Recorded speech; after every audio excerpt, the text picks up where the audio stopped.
जंगल के राजा शेर को अपनी शक्ति पर बड़ा घमंड था।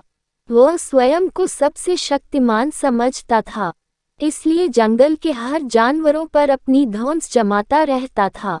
जंगल के जानवर भी क्या करते, अपने प्राण सबको प्रिय थे, इसलिए न चाहकर भी शेर के सामने नतमस्तक हो जाते।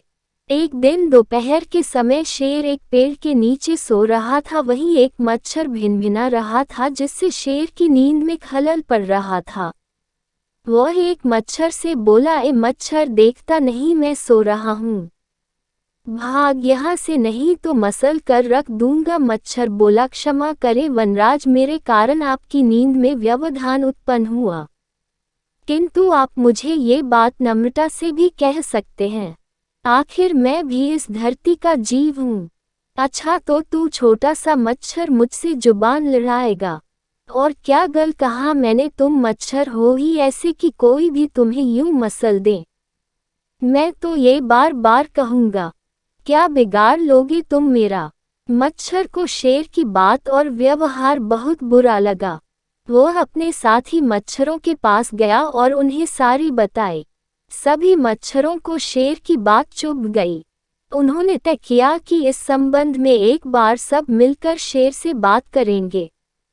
सभी मच्छर शेर के पास पहुंचे और बोले, वनराज, हमें आपसे बात करनी है, जल्दी बोलो, मुझे तुम जैसों से बात करने की फुर्सत नहीं है। शेर बोला, वनराज, आप होंगे बहुत शक्तिशाली, किंतु इसका अर्थ ये कतई नहीं है कि आप अन्य जीवों और प्राणियों का मजाक उड़ाएं या उन्हें नीचा दिखाएं। मच्छर बोले, मैंने जो कहा सच कहा, मैं सबसे शक्तिशाली हूँ और मुझे कोई हरा नहीं सकता। घमंड में चूर शेर गरजा, ऐसा नहीं है, अगर आप शक्तिशाली हैं तो हम में भी इतना सामर्थ्य है कि आवश्यकता पड़ने पर हम किसी का भी सामना कर सकते हैं और उसे हरा सकते हैं।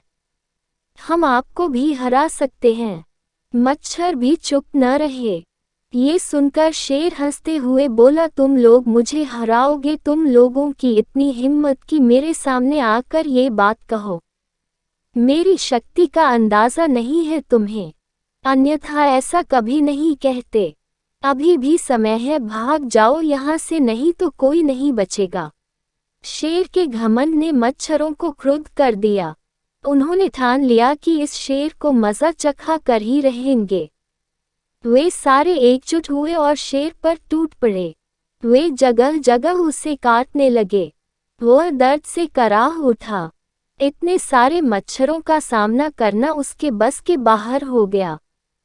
वह दर्द से चीखता हुआ वहां से भागा, लेकिन मच्छरों ने उसका पीछा नहीं छोड़ा। वह जहां भी जाता, वे भी उसके पीछे जाते और उसे काटते। आखिरकार शेर को झुकना पड़ा। उसने हार मान ली। वह मच्छरों के सामने गिड़गिड़ाने लगा, मुझे बख्श दो, मुझसे गलती हो गई जो मैंने तुम्हें तुच्छ समझकर तुम्हारा मजाक उड़ाया और तुमसे बुरा व्यवहार किया। आज तुमने मेरा घमंड तोड़ दिया है। अब मैं कभी किसी को नीचा नहीं दिखाऊंगा। मच्छरों ने शेर को सबक सिखा दिया था, इसलिए उन्होंने उसे काटना बंद कर दिया। वे बोले, घमंडी का घमंड कभी न कभी अवश्य टूटता है। आज तुम्हारा टूटा है। घमंड करना छोड़ दो, अन्यथा एक दिन ये तुम्हें ले डूबेगा। और कभी किसी प्राणी को नीचा मत समझो, हर किसी का अपना सामर्थ्य और शक्ति होती है।